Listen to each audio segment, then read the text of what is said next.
बाकीचं लवसर वगैरे सुभाष सर शेक घेतात, शोभा ते पण घेतात. तर सर्वांनी शेक घेतची माहिती आहे करायची आणि तुम्ही जेव्हा प्रॉपर माहिती आहे त्याचा तुम्हाला प्रॉपर रिझल्ट आहे. तर इथे नाही इन्व्हाइट करतो क्लापिंग केसात सर्वांनी त्यांना इन्व्हाइट करत आहे. आरोग्य डिपार्टमेंटमध्ये काम बरेच वर्ष आले. मागच्या 3 ते 4 वर्षापासून हे अवेअरनेस वगैरे काम करतात. बरेच जणांनी आरोग्य दिलं, बरेच जणांनी लाईफ चेंज केले. तर सर्वांनी त्यांना स्माईल क्लापिंग केसात इन्व्हाइट करणार. ग्रेट कोच आणि ग्रेट आरोग्य सल्लागार सौ संगीता बाबा नानेना. Yes, welcome to.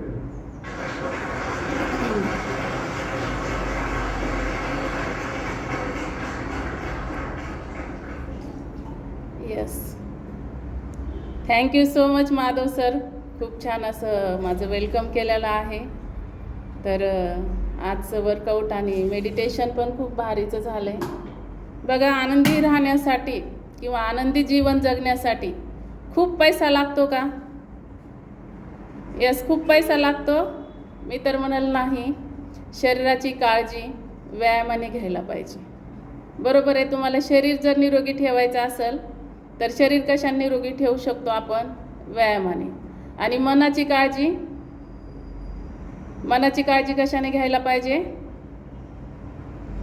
ध्यानाने. यस, मनाची काळजी ध्यानाने घ्यायला पाहिजे.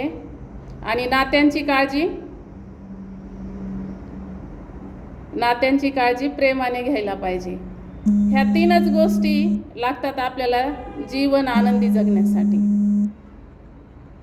ह्या 3 जर गोष्टी असतील ना तर आपण जीवन हे आनंदाने जगू शकतो. तर बघा, आरोग्य हीच खरी संपत्ती यावर मी बोलणार आहे. तत्पूर्वी मी माझा परिचय देते. मी संगीता लहाने, लातूरवरनंच आहे आणि बाय प्रोफेशन गव्हर्नमेंट हॉस्पिटलमध्ये नर्सिंग ऑफिसर या पदावर कार्यरत आहे. तिकडेही पेशंटची केअर घेते, त्यांनाही आरोग्य देते हॉस्पिटलमध्ये आल्यानंतर. परंतु इकडं हॉस्पिटलमध्ये येऊच नाहीत, पेशंटच होऊ नये, आजारीच पडू नये यासाठी काळजी घेते गेली 4 वर्षापासून. तर मला असं म्हणायचं आहे की आरोग्य हीच खरी संपत्ती आहे. आपल्याला माहीत असतं, कळतं पण वळत नाही. तुझं आहे तुझ्यापाशी पण तू जागा चुकलासी. सर्वजण हुशार आहेत पण त्यांना कळत नाही आहे की आपली जागा काय झाली, आपली जागा का चुकली. आपण आपल्या शरीराला का महत्त्व देत नाहीत? आपल्या शरीराला महत्त्व देणं गरजेचं आहे. आपण स्वतःवर का प्रेम करत नाहीत? कारण जो व्यक्ती स्वतःवर प्रेम करत असेल ना तर तो 100% निरोगी असू शकतो. बरोबर आहे. कारण बघा, करता पुरुष असतो घरामध्ये, तो सगळं करतो. गाडी, बंगला, माडी, प्रॉपर्टी, घरात सर्वांची काळजी घेतो पण स्वतःची काळजी घेत नाही. तुम्ही कुणालाही आरोग्य द्यायचं म्हणा किंवा तुमच्या कोचनी जर सांगितलं की तुम्हाला आरोग्य भेटलंय, तुम्ही इतरांना आरोग्य द्या, तर तो काय म्हणणार की मला वेळच नाही आहे, माझ्याकडे टाईमच नाही आहे, माझ्यावर खूप जबाबदारी आहेत, मला सकाळीच रिक्षा चालवायला जावं लागतं, मला सकाळीच ड्युटीला जावं लागतं, मी कसलाच वेळ देऊ शकत नाही. मग एक दिवस अशी वेळ येते ना, हॉस्पिटलमध्ये गेल्यानंतर वेळच वेळ मिळतो. कारण त्यावेळेस वेळ काढलेलाच असतो, त्यावेळेस पर्यायच नसतो. म्हणून वेळीच जागं व्हा. जोपर्यंत तुमच्या हातामध्ये वेळ आहे तर त्या वेळेचा सदुपयोग करून घ्या. यस, तर आपल्याला आनंदी राहायचं आहे. तर आपल्याला संपत्तीचं बँक बॅलन्स महत्त्वाचं नाही आहे, आपल्याला आपल्या शरीराचं बँक बॅलन्स महत्त्वाचं आहे. किती प्रॉपर्टी असू द्या, करोडोची गाडी असू द्या, खूप मोठी माडी असू द्या, जर तुमची बॉडी त्या ठिकाणी निरोगी नसेल तर काहीच उपयोग होणार नाही आहे. कारण जर तुमची गाडी तुमच्या घराच्या समोर ॲम्ब्युलन्ससारखं काम करत असेल, हॉस्पिटलमध्ये जाण्यासारखं काम करत असेल तर त्याचा फायदा आहे का? नाही. मग आपण स्वतःला महत्त्व देतो का? नाहीत देत. मी पण देत नव्हते, कारण मी माझ्या स्वतःवरच प्रेम करत नव्हते. ड्युटी, घर, संसार हेच सर्व पाहत होते आणि हे सर्व पाहत असताना माझंही वजन वाढलं होतं. मग वजन वाढल्यानंतर बघा की कसं कमी करायचं हे आपल्याला कळत नाही. बाहेरचं खायचं नाही किंवा अवेळी जेवण करायचं नाही हे पण कळतं, तरी वळत नाही. त्याच्यामुळे सर्वजण जागं व्हायचं आहे आणि स्वतःवर प्रेम करायचं आहे.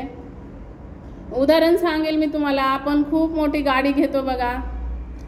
जर टू व्हीलर जरी घ्यायची म्हणलं तर आता 1 लाखाची आहे, 4 व्हीलर जरी घ्यायची म्हणलं तर आपल्याला 10 लाखापर्यंत भेटते.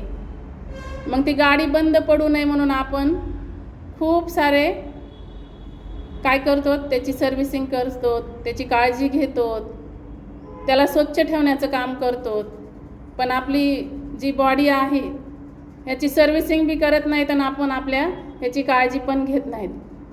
मग ती जी गाडी आहे तर बघा, त्याच्यामध्ये पण जी गाडी आहे ना, तर गाडी वर्सेस बॉडी याबद्दल मी तुम्हाला सांगल. गाडीमध्ये इंजिन असतं. गाडीवर खूप प्रेम करतात बघा, सर्वजणच करतात की ही माझी गाडी आहे, हिला धूळ पण नाही लागली पाहिजे, ही खूप महत्त्वाची आहे. तर गाडीचं जे इंजिन आहे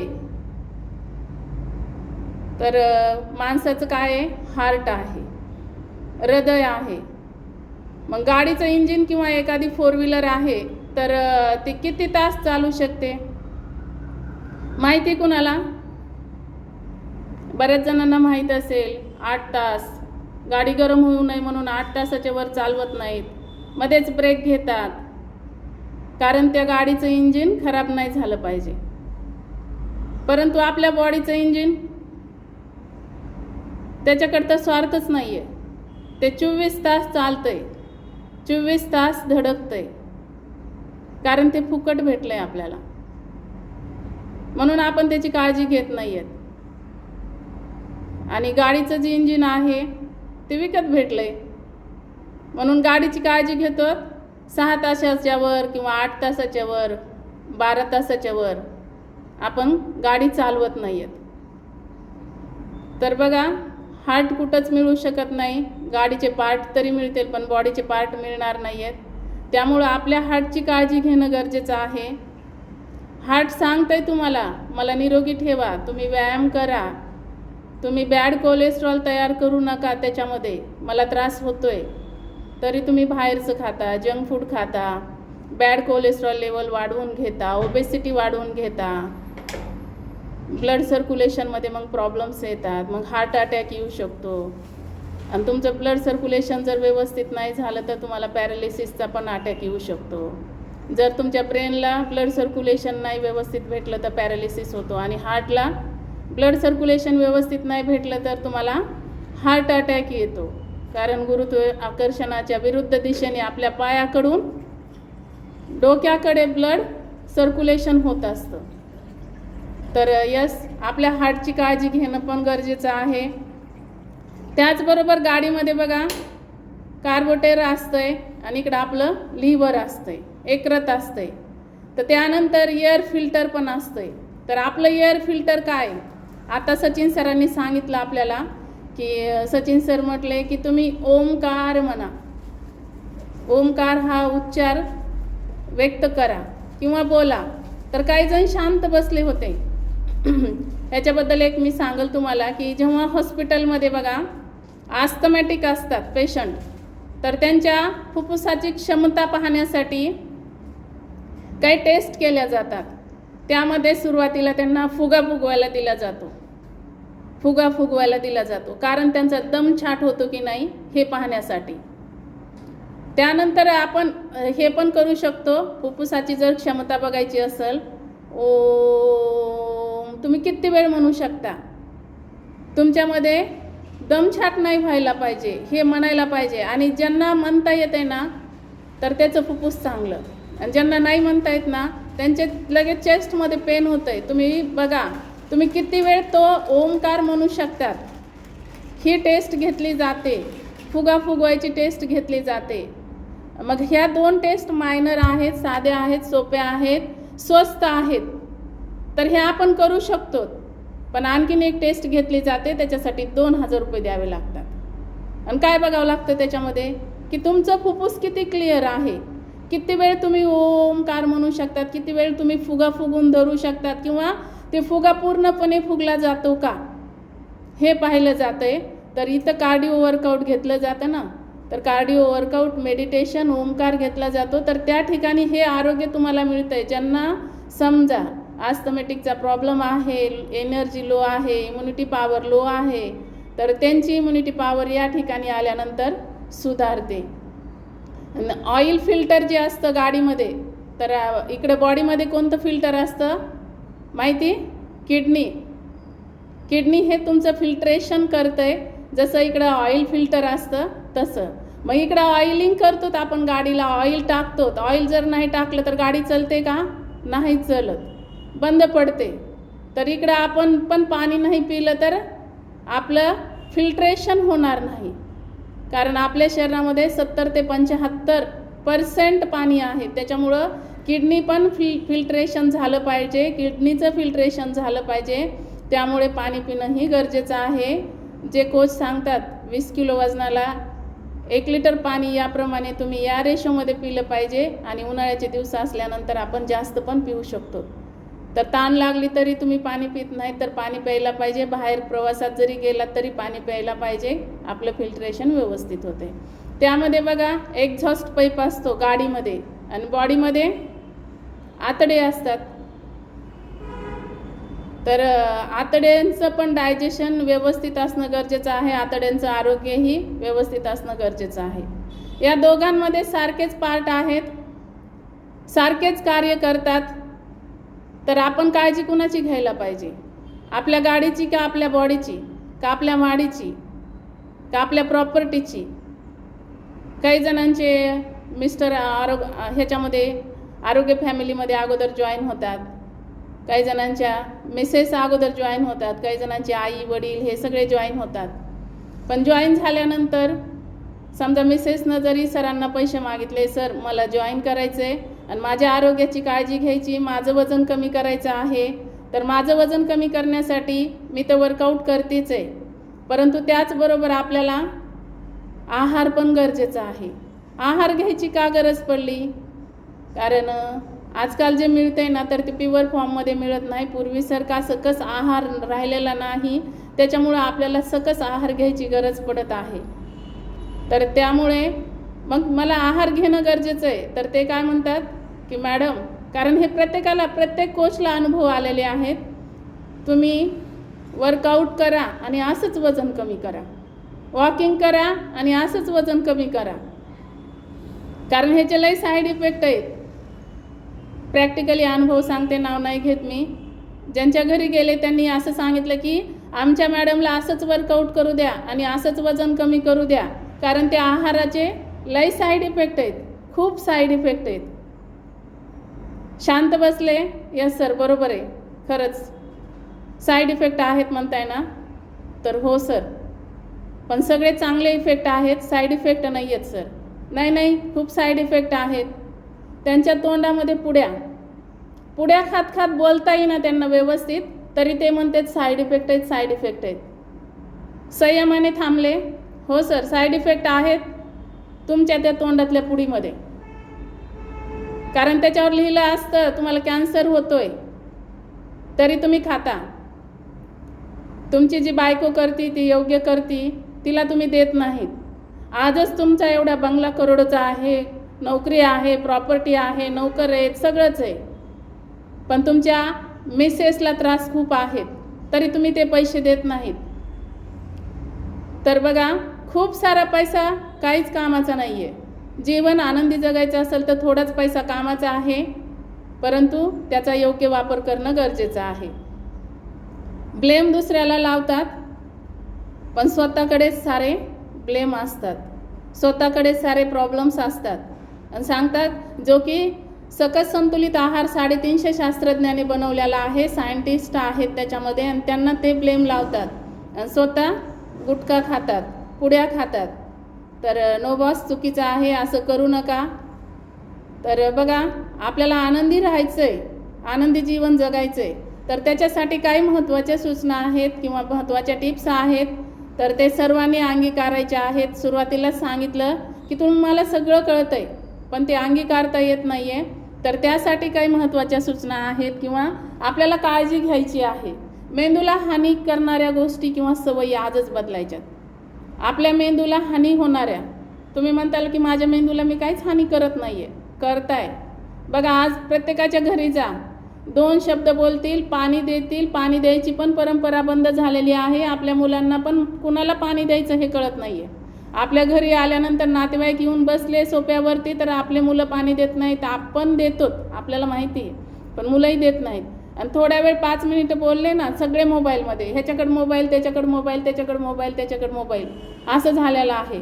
रात्री उशिरापर्यंत तुम्ही मोबाईलवर बघतात. बघा काही दिवसाने तुमचे डोळे जाणार आहेत, तुमचं ब्रेन जाणार आहे आणि कानामध्ये ते फोनचा आवाज ऐकून, रील्स ऐकून ऐकून तुमचे कानं पण जाणार आहेत काही दिवसानंतर. कारण सध्याची जी परिस्थिती आहे ना, सगळ्यांकडे मोबाईल, हेडफोन आहे, डोक्याला ताण देत आहेत, रात्रभर रील्स पाहत आहेत, झोपेचा अभाव आहे, तुमची झोप प्रॉपर होत नाही आहे, ही रियालिटी आहे. ह्या बी गोष्टी आपल्याला सांभाळायच्या आहेत. तर त्याच्यासाठी रात्री उशिरापर्यंत जागे राहायचं नाही आहे. प्रॉपर झोप महत्त्वाची आहे. 6 ते 8 तासाची झोप गरजेची आहे. रात्री तुम्ही 10ला झोपायचं, त्याच्या अगोदरच अर्ध्या तासाने मोबाईल लांब ठेवायचा आहे, डोक्याकडे पण ठेवायचं नाही आहे. त्याचे जी किरणं आहेत तर ते चांगले नाही आहेत. तुम्ही मोबाईल लांब ठेवायचा आहे. हॉलमध्ये ठेवला तरी चालेल, बेलवर ठेवला तरी चालेल, पण लांब ठेवणं गरजेचं आहे. आणि नाश्ता करायची सवय ठेवा. काही जण डायटिंग करायचं म्हणतात आणि नाश्ता करत नाही, तर नाश्ता करणंही गरजेचं आहे. त्याचबरोबर उशिरापर्यंत जास्त वेळ जागू नका. त्याचबरोबर TV, कॉम्प्युटर पाहत पाहत जेवण करू नका. आणि ज्यावेळेस तुम्ही झोपताना तर स्कार्फ वगैरे किंवा पायामध्ये सॉक्स घालून झोपू नका. आणि साखरेचं जे प्रमाण आहे, सेवन आहे, ती कमी करा, बंद करा. कारण साखर पण प्युअर फॉर्ममध्ये राहिली नाही जर तुम्हाला आनंदी राहायचं असेल तर. आणि त्याचबरोबर आपल्याला काय करणं गरजेचं आहे, बघा या कॉलवरती आल्यानंतर आपलं वय जरी जास्त असेल तर आपण कमी वयाचे दिसू शकतो, अँटी एजिंगमध्ये राहू शकतो.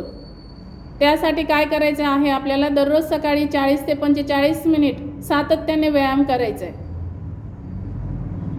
सातत्याने 1 दिवस केला, 2 दिवस केला नाही. आपलं हार्ट तसं जर केलं, आपले हार्ट नाही तर आपण जिवंत राहाल का?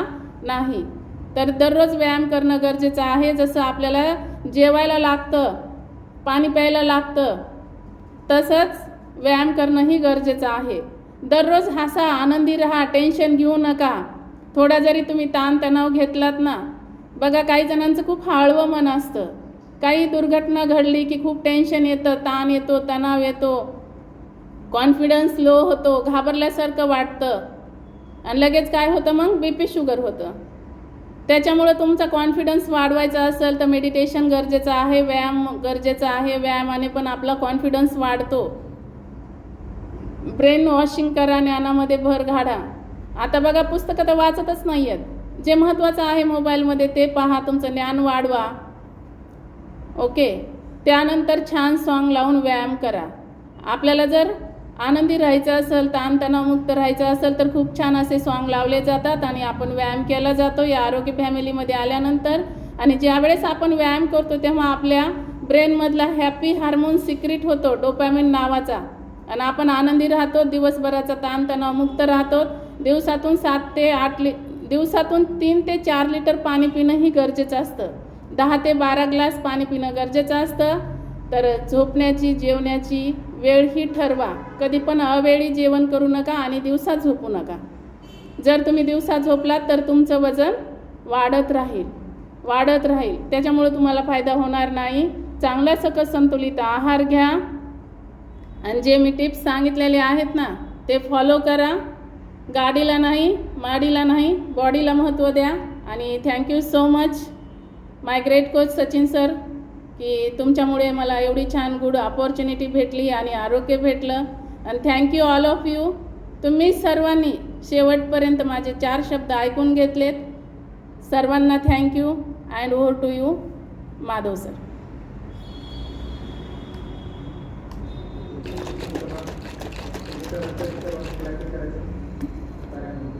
गाडी आणि गोळी यामधलं डिफरन्स हे तुम्हाला असं डोळ्यासमोर आणलेलं आहे.